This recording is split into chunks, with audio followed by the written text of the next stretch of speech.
Some feel-good startups, billionaire blames victims, and Australian AI pushback. Welcome to the Unlimited Supply Podcast, your daily music business TLDR in your ear, powered by humans living in fragile equilibrium with AI, and brought to you by No Disc, helping music, technology, and finance companies navigate the music industry, and partnered with Digital Music News. It's August 25th, 2026. I'm Lars Murray. It's Tech Tuesday, and let's geek right out. Well, we've talked a lot before about Hook, the AI remix startup that has been determined to do things the right way in terms of licensing. Back in February, Hook raised the 10 million Series A, led by Khosla Ventures, and last week, Hook took a major step forward with a licensing deal for user-generated content with Universal Music Group. Congrats to CEO Guarav Sharma for making it to this step without resorting to the infringe and settle tactic. He probably also saved a lot of that 10 million, not spending it on thundering hordes of litigators and instead on the product.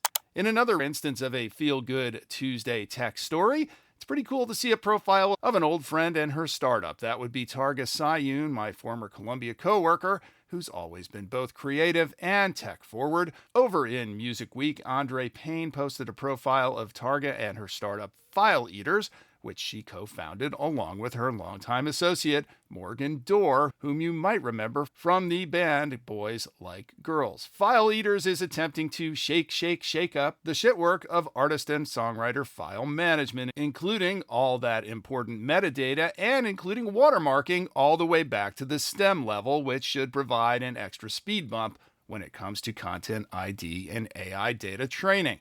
Targa and Morgan have a lot of company in the space, but they also have something some of their competitors don't. Years of experience doing the thing they're automating and 26 actual clients. Congrats, and you go, Targa. On the other hand, it's always a little cringe when you read a story and the headline could just as easily be Tech Billionaire Blames Victims. Which tech billionaire? Zuck? Elon? Jeff? Nope, Dr. Dre. Over at the New York Times, Jordyn Holman interviewed Dre and Jimmy Iovine, who famously sold Beats to Apple Music for $3.4 billion, though really they were selling their street cred as much as their tech.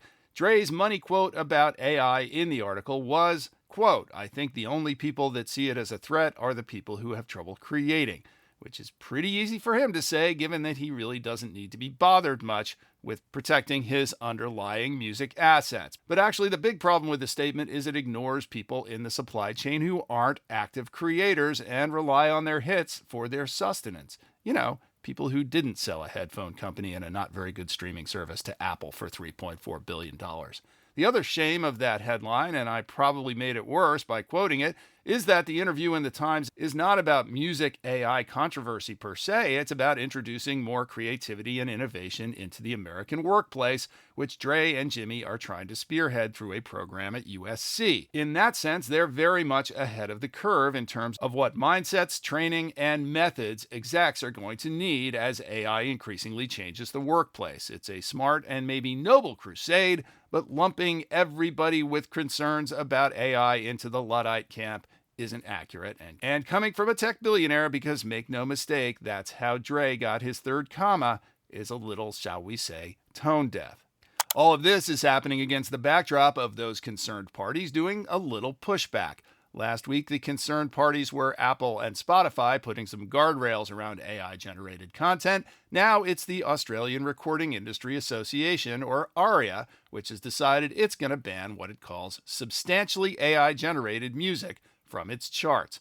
This one comes after Australian producer Josh Fawaz's cover of Madonna's Like a Prayer blew up in Australia and elsewhere earlier this summer. Where they draw the line for substantially AI-generated isn't quite clear yet, so expect a lot of working of the refs by independent artists and majors and a lot of probing the line between substantially and not substantially AI. Ashley King has the story over at Digital Music News. And AI concerns are not just for musicians anymore, nor Hollywood producers or TV producers or podcast creators for that matter. Now it seems that even Twitch streamers are joining the I don't want to be your training fodder club. A Twitch streamer named Warren Pandisha, hey, Don Pandisha, any relation, is leading a class action lawsuit out of Connecticut that accuses Twitch of training its AI with streamer content that it harvested before it rewrote the Twitch terms of service to allow this. I'm not sure how much of an impact this will have long term, given that Twitch and YouTube have long since updated their TOS to basically entitle them to train their models on your content on their platforms. Although Twitch apparently does have an opt-out on this, no doubt buried somewhere around page 136 of the TOS that nobody reads anyway. Aside from that, the other interesting thing is just how fast Twitch streamers have gone from the wild, wild west of flagrant music copyright scofflaudom and into the ordered society of the aggrieved IP rights holders. Once again, sometimes it's not so much that AI creates new processes as it just accelerates the old one, which, come to think of it, means the first AI Nepo baby should be arriving in 3, 2, 1. And yes, I'm still taking my MIT Agentic AI class, which is why I believe that what Jimmy and Dre have to say about management in the 21st century is very much on trend. 2 more assignments to go, and this week we're eating our vegetables. It's compliance. Yep, AI does everything faster, including going rogue. Compliance is difficult. Compliance is tedious. And in an accelerating AI world, compliance is more important than ever. So we will slog on through. Support for Unlimited Supply is provided by you, our listeners. If you want to join the few, the proud, the elite supporters of Unlimited Supply and receive your Unlimited Supply trucker hat as a symbol of your sophistication, there's a link in the show notes and on our website. If you like what you hear, please hit that follow button wherever you get your pods. I live for your praise and encouragement, but it really helps if you share that praise as a rating and or a review on Apple Podcasts, YouTube, or Spotify, and tell a friend or 3. And you can now subscribe to us on Substack, which might be the best way to follow and help us out.